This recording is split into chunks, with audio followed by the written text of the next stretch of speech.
चंद लोग आकर किसी इंसान की पुलिस कस्टडी में हत्या कर देंगे तो फिर स्टेट पर सवाल उठता है कि वो 17 लोगों के बीच में 3 लोग आते हैं और शूट आउट कर देते हैं, उनकी हत्या कर देते हैं। ये सरासर गलत है, ये कानून का मजाक उड़ाने जैसा है और उत्तर प्रदेश सरकार को इसको जिम्मेदारी लेनी चाहिए, क्योंकि 10 बजे रात को जब वो उनका मेडिकल कराने लाते हैं तो कोई आवश्यकता नहीं थी। और वहाँ के सीएमओ ने ये भी कहा है कि अगर ऐसा कोई केस होता है जिसमें ये आशंका होती है कि सिक्योरिटी इशू होता है, जबकि अतीक अहमद ने सुप्रीम कोर्ट में अपनी सिक्योरिटी के लिए लगाया था कि भाई मेरे को खतरा है और मेरी जान को भी कोई ख़त्म कर सकता है, मतलब मुझे मार सकता है, मेरी हत्या हो सकती है। तो सुप्रीम कोर्ट ने कहा कि लॉ एंड ऑर्डर जो है वो स्टेट का मामला है, स्टेट इसमें बात करेगा। इसकी अगर सीबीआई जांच होगी तो दूध का दूध पानी का पानी होगा। ये बड़ा अपराध है। एक अपराधी था, मैं उसके लिए नहीं कर रहा हूँ, कोई अपराधी है तो मेरी उनके प्रति कोई संवेदना नहीं है अपराधियों के प्रति, बट आपने ये देखना होगा कि कानून का प्रोसीजर क्या है, ड्यू प्रोसीजर ऑफ लॉ क्या है। अगर आप किसी भी इंसान को अगर बंदूक से अगर आप न्याय देने लगेंगे तो फिर सब लोग बंदूक उठा लेंगे। ये देश के लिए और लोगों के लिए अच्छा नहीं है, ये देश के कानून के लिए अच्छा नहीं है, देश के संविधान के लिए अच्छा नहीं है।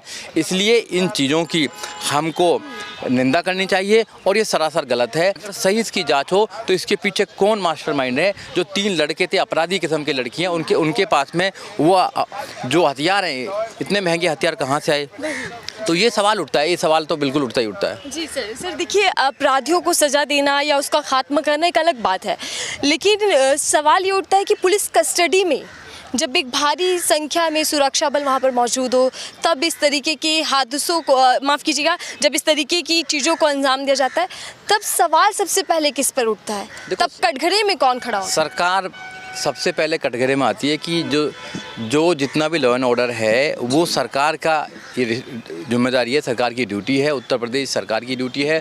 17 पुलिस वाले जो लगे हुए थे उनकी सबकी ड्यूटी है कि उनकी रक्षा के अंदर, उनकी कस्टडी के अंदर किसी 2 व्यक्तियों की हत्या कर दी जाती है। वो लोग ऐसे नहीं थे कि भाई वो वैसे ही कोई आम आदमी है, वो 4-5 बार का MLA और 1 बार का MP रहने के बाद भी अगर कोई आदमी अपनी गुहार लगा रहा सुप्रीम कोर्ट से कि मेरी जान को खतरा है, स्टेट को बोल रहा है कि मेरी जान को खतरा है, बार बार TV चैनलों पर बोल रहा है कि मेरे जान को खतरा है, और वैसा हो गया, उनका जो आशंका थी वो बिल्कुल सही हो गई है। तो अब सरकार को देखना चाहिए कि सरकार की रेस्पॉन्सिबिलिटी क्या बनती है। कि बयान की बात करें तो कह रहे कि कानून राज अभी भी उत्तर प्रदेश के अंदर है और अब सिर्फ कानून राज ही बोलेगा। जब कोई मुख्यमंत्री खुलेआम ये धमकी देता है कि हम मट्टी में मिला देंगे और फिर उसके बाद में वो सरासर फिर वहाँ एनकाउंटर होने लगते हैं, और फिर जैसे ये हत्या हुई है, इस हत्या को आप जस्टिफाई नहीं कर सकते, किसी भी चीज़ में जस्टिफाई नहीं कर सकते हैं, क्योंकि ये कानून का मजाक है।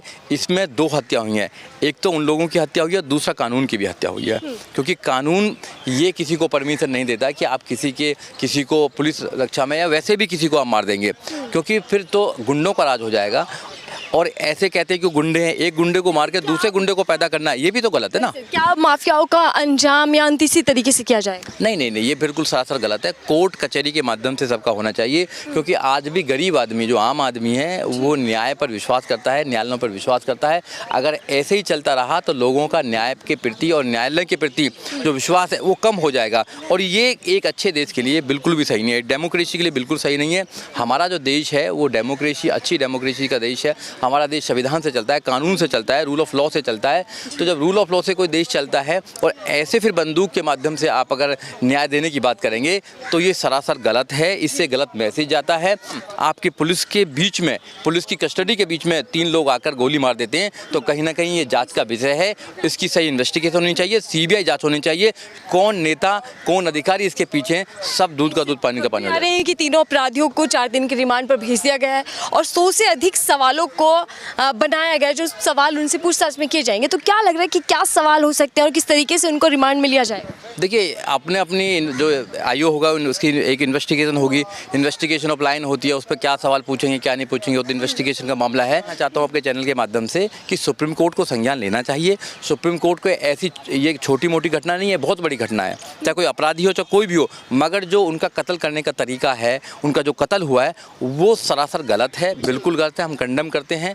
इसलिए रूल ऑफ लॉ होना चाहिए, रूल ऑफ गन नहीं होनी चाहिए। सर देखिए, खबरें ये भी आ रही हैं कि पूरा क्राइम सीन को रिक्रिएट किया जाएगा, तो इसका क्या मतलब होता है, ये किस तरीके से काम करता है, क्योंकि आप तो कानून की जानकार हैं। ये तो इन्वेस्टिगेशन का एक पहलू है। इन्वेस्टिगेशन जो भी करती है, जो टीम इन्वेस्टिगेशन करती है, वो फॉरेंसिक के लोग आते हैं, वो आईओ करता है कैसे हुआ होगा, पूरी एक चेन ऑफ एविडेंस बनाया जाता है, पूरा सर्कमस्टेंस एविडेंस बनाई जाती है और जितने भी वहाँ पर आई विटनेस है उनके स्टेटमेंट लिए जाते हैं, पूरा समझा जाता है कि घटना हुई कैसे, जिससे कि हम जो प्रोसिक्यूशन होता है वो कोर्ट के अंदर अपनी बात को कह सकता है। तो ये this is a part of the investigation. तो इन्वेस्टिगेशन चल रही है, इन्वेस्टिगेशन के बाद देखते हैं क्या होता है, मगर इसमें सीबीआई की जांच होनी चाहिए इसमें, और सुप्रीम कोर्ट को सुमोटो लेकर उसकी मॉनिटरिंग करनी चाहिए। जब तक सुप्रीम कोर्ट इसमें मॉनिटरिंग नहीं करेगा और सीबीआई की जांच नहीं होगी, जब तक दूध का दूध पानी का पानी नहीं होगा, क्योंकि अगर पुलिस के खिलाफ कोई जांच होती है और वही पुलिस करती है तो फिर कैसे वहाँ जस्टिस हो पाएगा? नहीं हो पाएगा। जिनके खिलाफ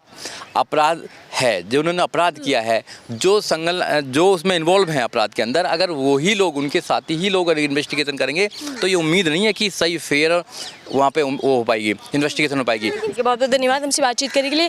सुरजीत जी हमारे साथ हैं, जिनसे हम समझ रहे थे कि इस पूरे मामले में कानून क्या कुछ कर सकता है, कि किस तरीके से कानून अपना काम करेगा, और जो तीन जो आरोपी हैं उन पर किस तरीके से कानून शिकंजा कसेगा, क्योंकि लगातार सवाल उन पर उठ रहे हैं कि इस तरीके से इस पूरी घटना को कैसे अंजाम दे दिया गया। लगातार हम कोशिश करें कि अलग अलग वकीलों से बातचीत की जाए और इस पूरे मामले को बारीकी से समझा जाए। फिलहाल के लिए दीजिए इजाज़त।